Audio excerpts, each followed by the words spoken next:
Oh, update on the Jonathan Majors situation. Now, so just as an FYI, we're going to be talking about a TMZ article, but it comes directly from Jonathan Majors' attorney, Priya Chowdhury.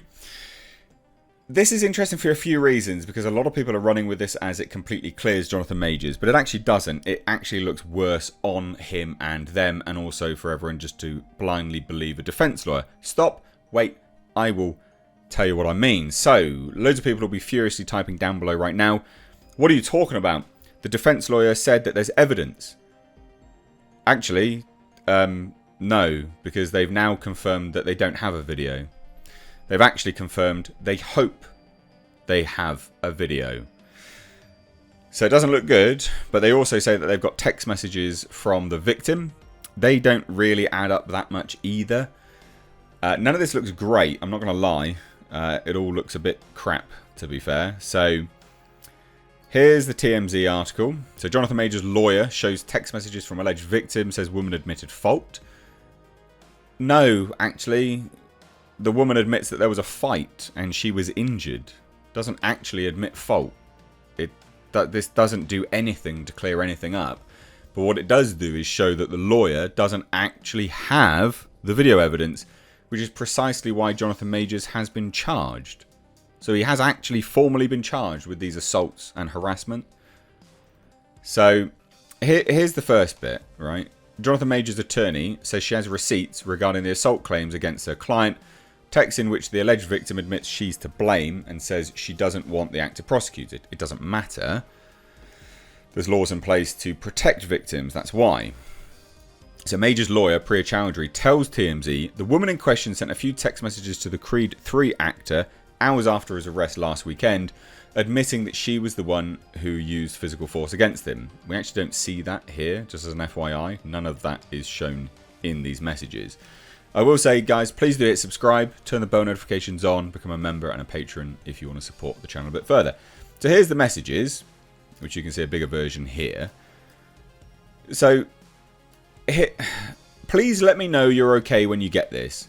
They assured me that you won't be charged. They said they had to arrest you as protocol when they saw the injuries on me and they knew we had a fight. That doesn't look good, FYI. I'm so angry that they did, and I'm sorry you're in this position. We'll make sure nothing happens about this. I told them it was my fault for trying to grab your phone. That just makes it sound like she tried to grab the phone, you know, got a bit physical, and then he got physical and ended it. That's all that sounds like. I only just got out of hospital. Just call me when you're out. I love you. And then there's a follow-up message 3.5 hours later, which sounds very, very different in tone and almost sounds like maybe she was told to say this. They just called again to check on me, and I reiterated how this was not an attack and they do not have my blessing on any charges being placed. I read the paper they gave me about strangulation and I said point blank this did not occur and should be removed immediately. The judge is definitely going to be told this. She ensured this to me. I know you have the best team and there's nothing to worry about. I just want you to know that I'm doing all I can my end. I also said to tell the judge to know that the origin of the call was to do with me collapsing and passing out and your worry as my partner due to our communication prior. Out of care, she promised all will be relayed. One, that doesn't read anything like the top message. And secondly, what has her collapsing got to do with the fight and the injuries that she's already admitted to them having?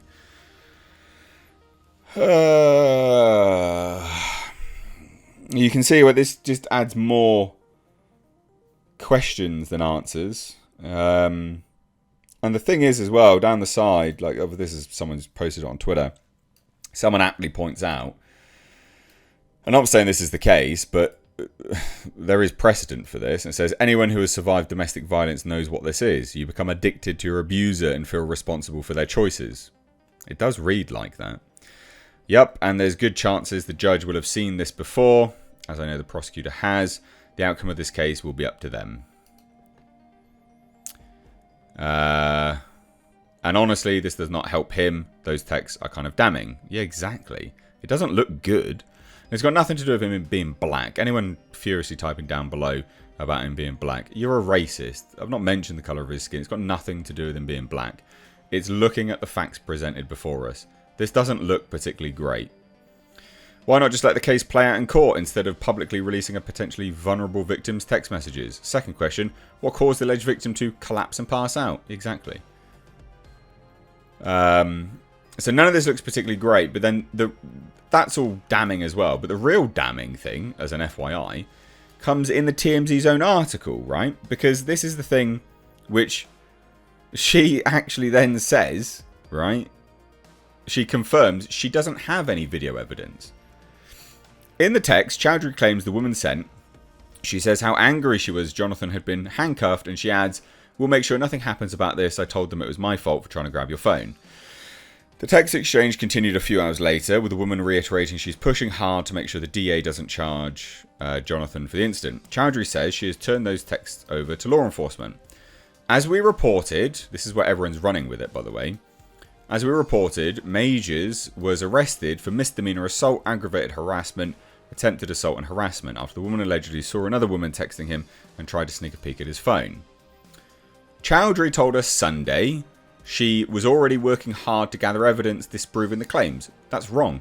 She actually outrightly stated she had evidence.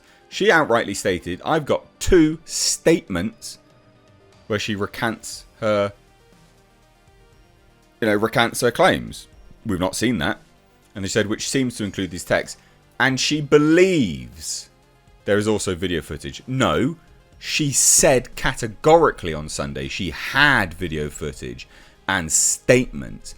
I have video footage from the taxi driver. And I have a statement from the taxi driver. Now it's, well, she believes there's also video footage. Where is it then? You haven't seen it. And this is why, ladies and gents, please don't immediately jump to believe a defense lawyer. Because she only says she believes there's video footage. Not that she actually has it. She doesn't have it. Otherwise, don't you think they'd have released that? Rather than these messages that look weird anyway and a bit sus. Anyway, this doesn't look good. None of this looks better. It still adds more questions than answers. Again. So let me know what you think down below. Love to hear any and all of your thoughts. Thanks so much, guys. Take care.